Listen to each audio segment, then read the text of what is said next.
ይህ እዚህ ጋር የተጻፈው ቁጥር እነዚህ 15 ተማሪዎች የአንድ ክፍል 15 ተማሪዎች ያገኙት የፈተና ውጤት ነው እና ከ20 ለታረመ ፈተና ያገኙት ውጤት እንዲህ ተቀምጧል። ይሄ ጥሩ ነው በመሰረቱ እንዲህ ተሰብስቦ መቀመጡ አንድ ላይ ነው። ቢያንስ ግን እዚህ ይህንን ቁጥር በማየት አብዛኛው ተማሪ እየወደቀ ይሁን እያለፈ ይሁን ምን ላይ እንዳለ ክላሱ በደንብ መረዳት አልችልም እና ለእሱን ለመረዳት እንዲያመቸኝ አልችልም ሳይሆን ይከብዳልና እሱን ለመረዳት እንዲያመቸኝ ስንት ተማሪ እያንዳንዱ ውጤት እንዳገኘ ያለው ለምሳሌ 7 ያገኘ ተማሪ ስንት ነው? 7 ያገኘ አንድ ሰው አለ። ውጤቱን ከፍሪኩዌንሲው ጋር አስቀመጥኩኝ ማለት ነው። ስንት ተማሪ ያንን እንዳገኘው ታዲያ ከ7 ቀጥሎ ያለው ውጤት 9 ነው። 9 ያገኘ አንድ ሰው አለ። አሁን 10 ያገኘ አሁንም አንድ ሰው አለ። 11 ያገኘ አለ። 11 ያገኙ እንዲያውም 2 ናቸው። 1 2 12 ያገኘ አንድ አለ። 12 ያገኘ አንድ ሰው አለ። 13 ያገኘ አሁንም አንድ ሰው አለ። እዚህ ጋር 14 ያገኘ አንድ ሰው አለ። 15 ያገኙ 2 አሉ። 15 ያገኙ 2 አሉ። 16 ያገኘ አንድ ሰው አለ። እዚህ ጋር ብቻ 17 ያገኘ ስናይ 17 አለ አንድ ሰው እዚህ ጋር 17 ያገኘ ሰው አለ።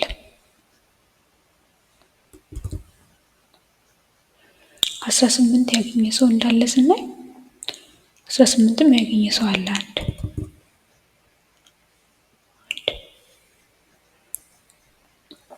19 ያገኘ ሰው አንድ አለ። እንዲሁም 20 ያገኘ ሰው አንድ አለ። 19 ያገኘ ሰው አንድ አለ። 20 ያገኘ ሰው አንድ አለ እና እንደዚህ አድርገን ስንት ተማሪ ምን ያህል እንዳገኘ እናያለን። እዚህ ጋር ቴብሉ ላይ ስናየው 11 ያገኙ ልጆች 2 አሉ። 15 ያገኙ ልጆች 2 አሉ። የተቀረው ግን በሙሉ አንዳንድ ሰው ያገኘው ውጤት ሆኖ ይታያል ነው። ይሄም ከቅድሙ ይሻላል፣ ትንሽ መረጃ ያገኘንበት። የበለጠ ደግሞ ለማስፋት ከዚህ የምናገኘውን ለማስፋት ሂስቶግራም እንሰራለን። ሂስቶግራም የሚባለው የግራፍ አይነት ነገር ነው። እንደ ግራፍ አይነት ነገር ነው። ሲያዩት እንዲያውም ባር ቻርት ይመስላል። እንደዚህ አድርጌ እንዲጽፋለሁ እዛ ያሰምራለሁ።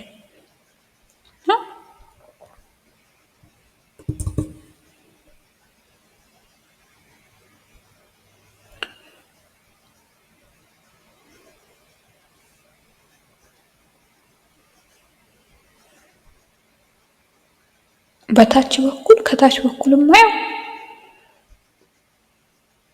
ሆሪዞንታል አክሲስ የሚሆነው ማለት ነው።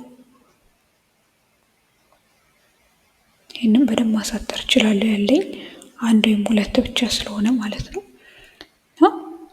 ትንሽ ከፍ ባደረገው ሆሪዞንታል አክሲስ የሚሆነው ያገኙት ማርክ ነው። ተማሪዎች ያገኙት ማርክ ነው። ይሄ ማርክ ይባላል። ቨርቲካል አክሲስ ደግሞ የሚሆነው ፍሪኩዌንሲ ነው እና ይሄ እንግዲህ ቨርቲካል አክሲስ ፍሪኩዌንሲ መሆኑ ነው ይሄን ነገር ሂስቶግራም ያስባለው። በመሰረቱ ከባር ቻርት በምንም አይለይም። ከሞላ ጎደል ያው ነው፣ አይለይም ሳይሆን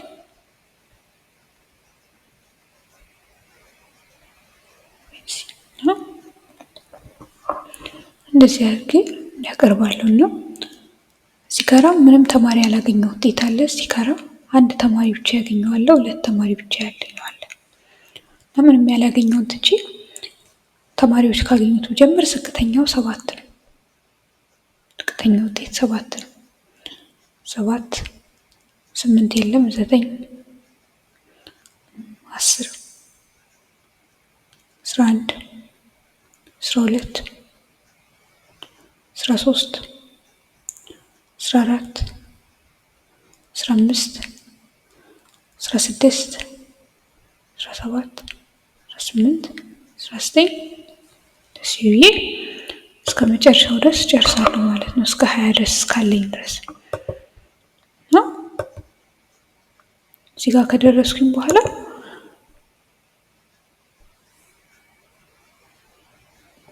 ለእያንዳንዱ ማርክ ስንት ተማሪ እንዳገኘ ቆጥራለሁና እንደዚህ ካረኩኝ በኋላ 7 ያገኙ ተማሪዎች 7 ያገኘ አንድ ተማሪ አለ። ስለዚህ እሷ ጋር ሄጄ ባር እሰራለሁ ማለት ነው። እቺ ሬክታንግል ተጠቀምባት እንደ ባር መስሪያ ባር አይደለችም ግን ያቀለልኛል ስራዬን ነው። 7 ያገኘ አንድ ሰው አለ ማለት ነው። 9 ደግሞ ያገኘ አንድ ሌላ ሰው አለ። እሺ አንድ ጋር ድረስ አቆማለሁ። 10 የሚያገኘ እንደዛው ሌላ ሰው አለ።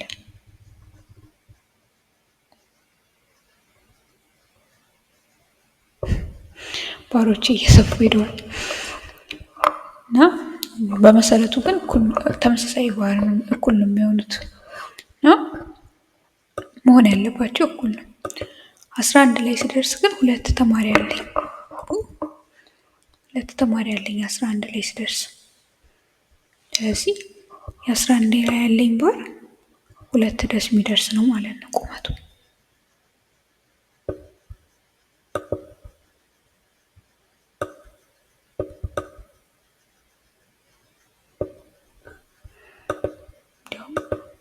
እንደዚህ አድርገን ይሄኛው ከሁሉም የበለጠ ባር ይመስላል። 12 ላይ ስንደርስ 12 ያለን አንድ ባር ነው፣ አንድ ተማሪ ነው። ስለዚህ ባሬ ግማሽ ብቻ ነው የሚሄደው። እሱም ሰፋ ላደርገው ሞክር እንደዚህ ያገኛለሁ።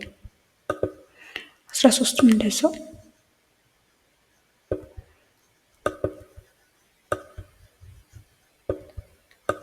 14ም እንደዛው 15ም እንደዛው 15 ሁለት ተማሪ ነው ያለኝ።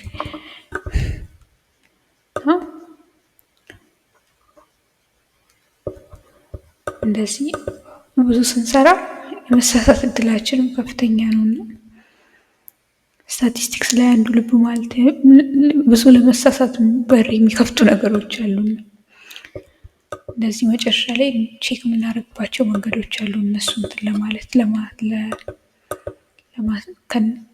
አለመኖራቸውን ለማረጋገጥ 16 ብዬ ሲጋር ሞላለሁ። 17 18